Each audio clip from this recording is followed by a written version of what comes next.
Hello and welcome back to my YouTube channel. आज की इस वीडियो में हम डिस्कस करेंगे यूजीसी एनडीआरएफ पेपर 1 के प्रीवियस ईयर क्वेश्चंस। इसमें हम रिसर्च एप्टीट्यूड के क्वेश्चंस डिस्कस करेंगे। क्वेश्चंस हिंदी इंग्लिश दोनों लैंग्वेजेस में आएंगे। पहले क्वेश्चन इंग्लिश में आएगा, उसके बाद हिंदी में, और उसके बाद उसका करेक्ट आंसर बताया जाएगा। तो स्टार्ट करते हैं आज के इस वीडियो को। फर्स्ट क्वेश्चन में आपको लिस्ट 1 और लिस्ट 2 दी गई है। फर्स्ट लिस्ट में स्केल ऑफ मेजरमेंट्स दी गई हैं, सेकंड लिस्ट में उसकी प्रॉपर्टीज दी गई हैं। आपको सही स्केल ऑफ मेजरमेंट को सही प्रॉपर्टी के साथ मैच करना है। स्केल्स कौन कौन से दिए गए हैं आपको? Nominal, ordinal, interval, ratio. Properties कौन कौन सी दी गई है? Classification and order, classification order and equal units, classification order equal units and absolute zero, and classification only. Option दिए गए हैं आपको। Option number 1 A first, B second, C third, D fourth. Option number 2 A second, B first, C fourth, D three. Option number 3 A third, B second, C fourth, D first. Option number 4 A four, B one, C second and D three. आपको सही scale of measurement को सही property के साथ match करना है। Same question Hindi में देखते हैं। इसमें भी आपको सूची 1 और सूची 2 दी गई है। सूची 1 में माप का पैमाना दिए गए और सूची 2 में उसके गुण दिए गए हैं। कौन कौन से माप के पैमाने दिए गए हैं आपको? नाममात्र, ऑर्डिनल, अंतराल और अनुपात। इनका गुण क्या दिया गया है? वर्गीकरण और क्रम, वर्गीकरण, क्रम और समान इकाइयाँ, वर्गीकरण, क्रम, समान इकाइयाँ और पूर्ण शून्य, केवल वर्गीकरण।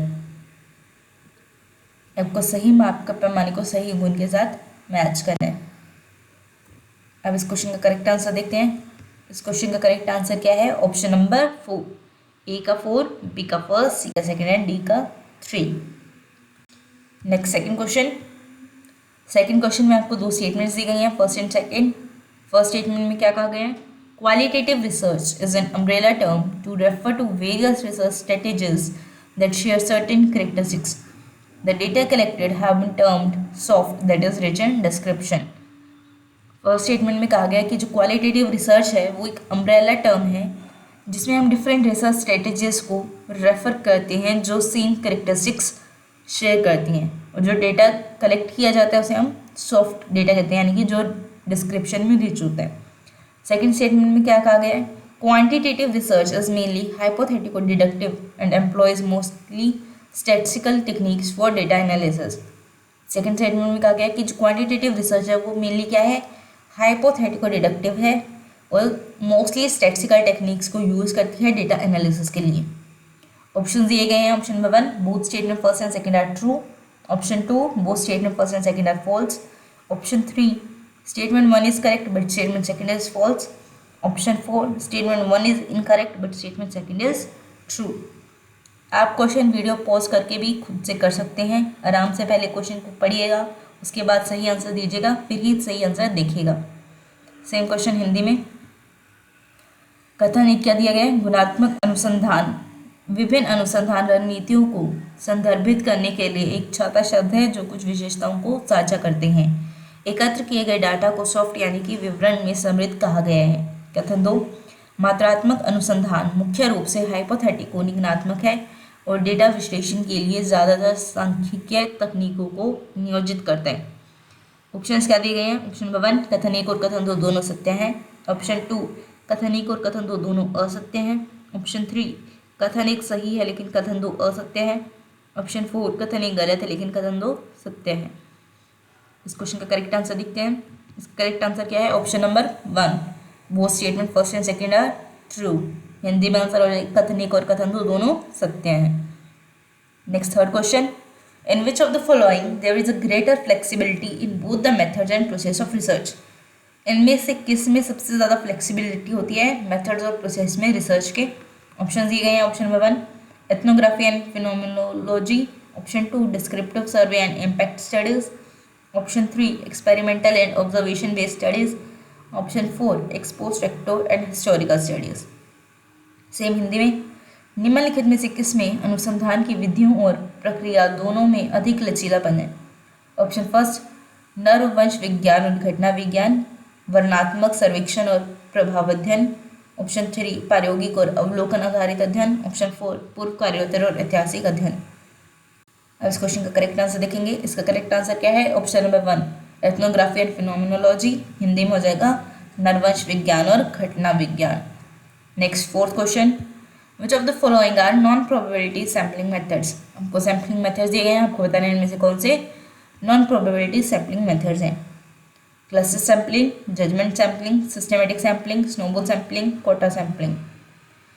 ऑप्शन दिए गए हैं आपको। Option number 1 A, B and C only, option 2 B, D and E only, option 3 B, C and D only, option 4 C, D and E only। Hindi में निम्नलिखित में से कौन सी गैर संभवता नमूनाकरण विधियां हैं? क्लस्टर नमूनाकरण, निर्णय नमूनाकरण, व्यवस्थित नमूनाकरण, स्नोबॉल सैम्पलिंग, कोटा नमूनाकरण। ऑप्शन दिए गए। ऑप्शन नंबर 1 केवल A, B और C, ऑप्शन 2 केवल B, D और E, ऑप्शन 3 केवल B, C और D, ऑप्शन 4 केवल C, D और E।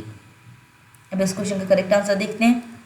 इसका करेक्ट आंसर क्या है? Option number 2 B, D and E only, Hindi में हो जाएगा केवल B, D और E। Next fifth question, in conducting an empirical study a researcher employs a non parametric test for data analysis and finds that the statistics arrived at it significant at 0.05 level, what decisions will be warranted thereafter। एक researcher अपनी research में empirical study का use करता है non parametric test को use करके, और वो सिग्निफिकेंट लेवल पे पहुंचता है एट 0.05 लेवल पे। वैसे क्या डिसीजंस लिए जाएंगे?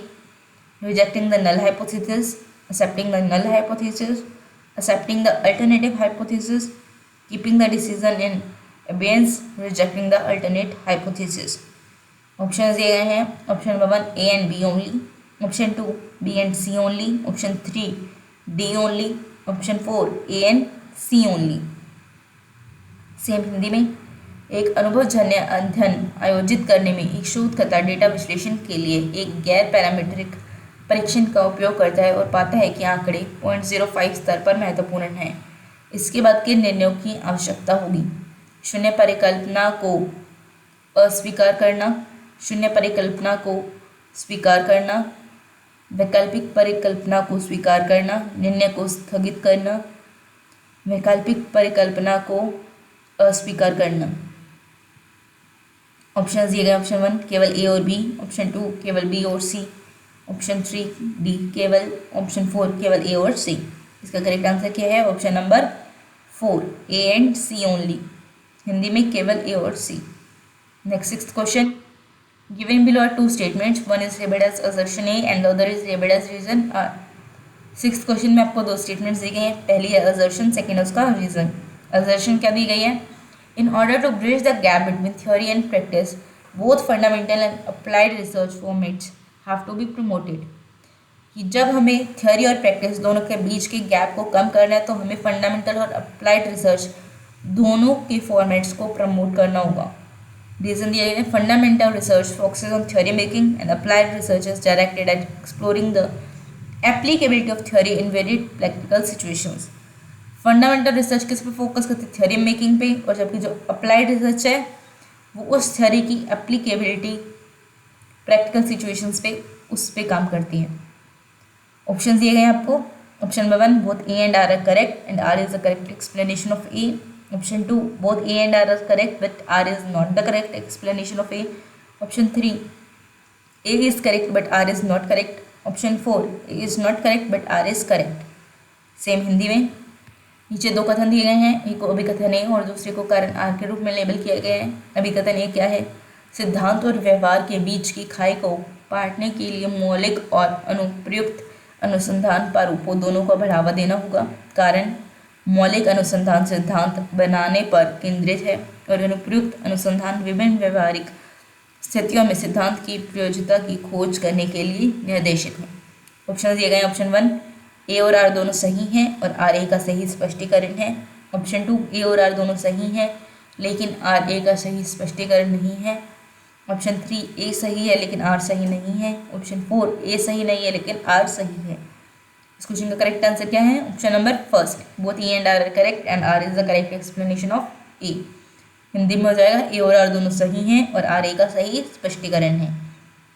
Next seventh question, a researcher intends to find out the difference in motivational outlook of first degree level students in terms of their belongingness to rural urban areas and the educational status of parents. What will be the dependent variable in the study? एक researcher अपने research में ये find out करना चाहता है जो motivational outlook है students का, उनके बिलोंगिंगनेस रूरल अर्बन एरिया और उनके पेरेंट्स के एजुकेशनल स्टेटस पे क्या डिफरेंस पड़ता है। ऑप्शन दिए गए हैं। Option first belongingness to rural urban areas, option 2 first degree level, option 3 educational status of parent, option 4 motivational outlook. इस क्वेश्चन में आपको बताना है कि डिपेंडेंट वेरिएबल कौन सा होगा स्टडी में। सेम हिंदी में देखेंगे। एक शोधकर्ता ग्रामीण शहरी क्षेत्रों और माता पिता की शैक्षिक स्थिति के संदर्भ में पहले डिग्री स्तर के छात्रों के प्रेरक दृष्टिकोण में अंतर का पता लगाने का इरादा रखते हैं। इस अध्ययन में निर्भर क्या होगा। ऑप्शन फर्स्ट ग्रामीण शहरी क्षेत्रों से संबंधित, ऑप्शन 2 प्रथम डिग्री स्तर, ऑप्शन 3 माता पिता की शैक्षिक स्थिति, ऑप्शन 4 प्रेरक दृष्टिकोण। इस क्वेश्चन का करेक्ट आंसर क्या है? Option number 4 motivational outlook, Hindi में प्रेरक दृष्टिकोण।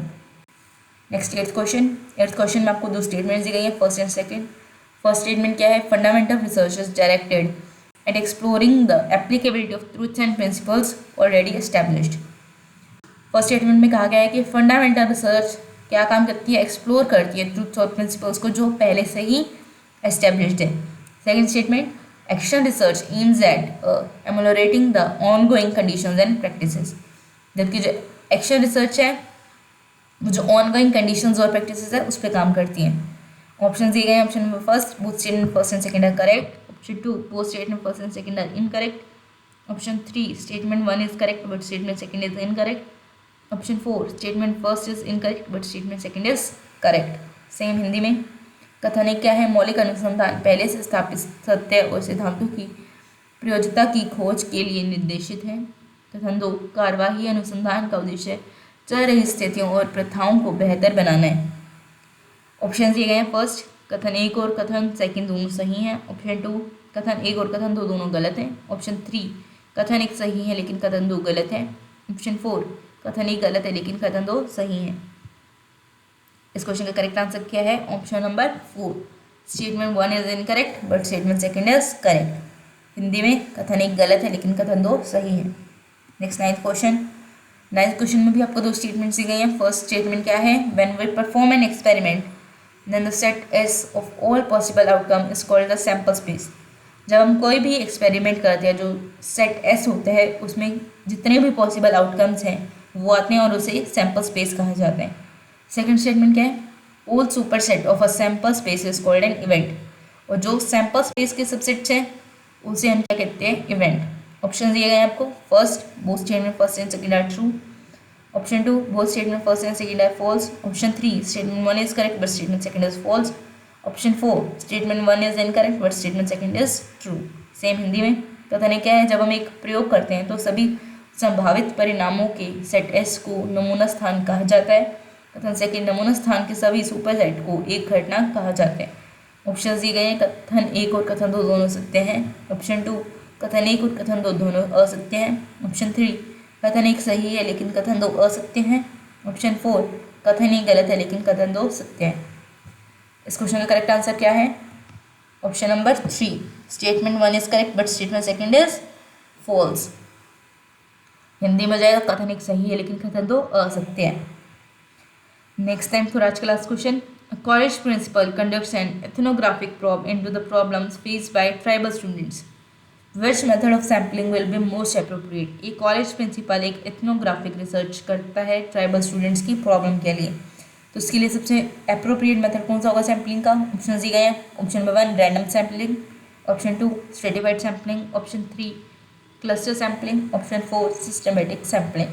हिंदी में। एक कॉलेज सिद्धांत आदिवासी छात्रों द्वारा सामना की जाने वाली समस्याओं में एक नरवंश विज्ञान जांच आयोजित करता है। नमूने की कौन सी विधि सबसे उपयुक्त होगी? ऑप्शन फर्स्ट यादृच्छिक नमूनाकरण, ऑप्शन 2 स्तरीकृत नमूनाकरण, ऑप्शन 3 क्लस्टर नमूनाकरण, ऑप्शन 4 व्यवस्थित नमूनाकरण। इस क्वेश्चन का करेक्ट आंसर क्या है? Option number 2 stratified sampling, Hindi में स्तरीकृत नमूनाकरण। Thanks for watching. वीडियो अच्छी लगी हो तो वीडियो को लाइक शेयर कमेंट करना ना भूलें, और अगर अभी तक आपने चैनल को सब्सक्राइब नहीं किया तो चैनल को सब्सक्राइब करें और बेल आइकन को हिट करें।